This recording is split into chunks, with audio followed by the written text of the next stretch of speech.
کہ یہ میرا بلاگ ہے، اس میں میں اکنامکس کے ٹاپک پہ بات کروں گی، پاکستان کی اکانومی کے مطابق اور اکانومی کی پالیسیز پر۔ پہلے ہم بات کریں گے کہ پاکستان میں پیسے کی گردش کو بڑھا کر پاکستان کی اکانومی کی گروتھ کیسے کر سکتے ہیں، پھر اس کے لیے کون سی پالیسی اپنانی چاہیے، اس پر بات کریں گے۔ تو پیسے کی گردش جو ہے اگر یہ زیادہ ہو جائے، یعنی کہ پیسہ ایک ہاتھ سے دوسرے ہاتھ میں زیادہ تیزی سے جائے، پیسہ ایک ہاتھ تو اس سے جو ہے گروتھ ہوتی ہے، تو اس کے لیے یہ بات سمجھنے کی ضرورت ہے کہ پیسہ ایک ہاتھ سے دوسرے ہاتھ میں جاتا کیسے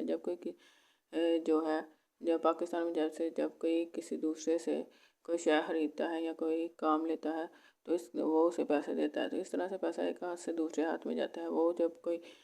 اپنی کمائی کر لیتا ہے، وہ آگے جا کے اپنے خرچے پورے کر لیتا ہے، تو پیسہ اس سے آگے دوسرے ہاتھوں میں چلا جاتا ہے، تو اسے کہتے ہیں پیسے کا ایک ہاتھ سے دوسرے ہاتھ میں جانا۔ اور یہ عمل اگر تیزی سے ہو تو پھر جو ہے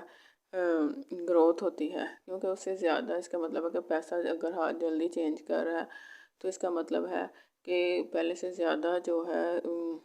یہ لوگ چیزیں خرید رہے ہیں، چیزیں پہلے سے زیادہ فروخت ہو رہی ہیں اور زیادہ لوگوں سے کام لے رہے ہیں، اور ان دونوں چیزوں کا بڑھنا جو ہے یہ گروتھ کو، یعنی کہ پیداوار میں اضافے کو ظاہر کرتا ہے۔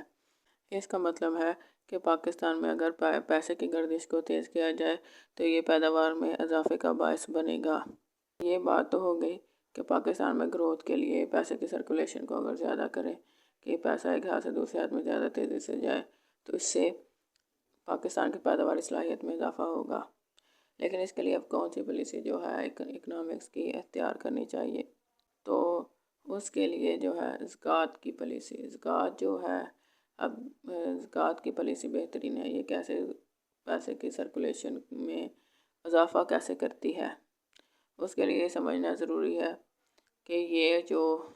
دکاندار ہیں بنیادی ضروریات کے، جن پر غریب افراد جو ہیں اپنی ساری آمدن جن ضروریات پر لگا رہے ہوتے ہیں،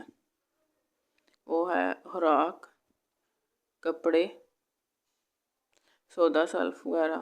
اور انہی ضروریات پر یا دوسرے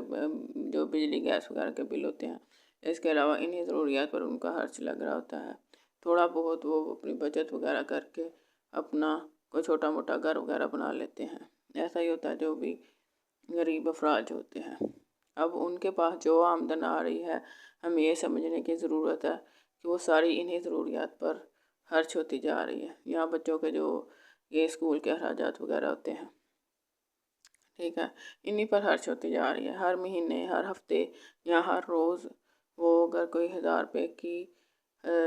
دہاڑی لگاتا ہے، مزدوری کرتا ہے، یا ہفتے بعد اسے چند ہزار ملتا ہے، یا مہینے بعد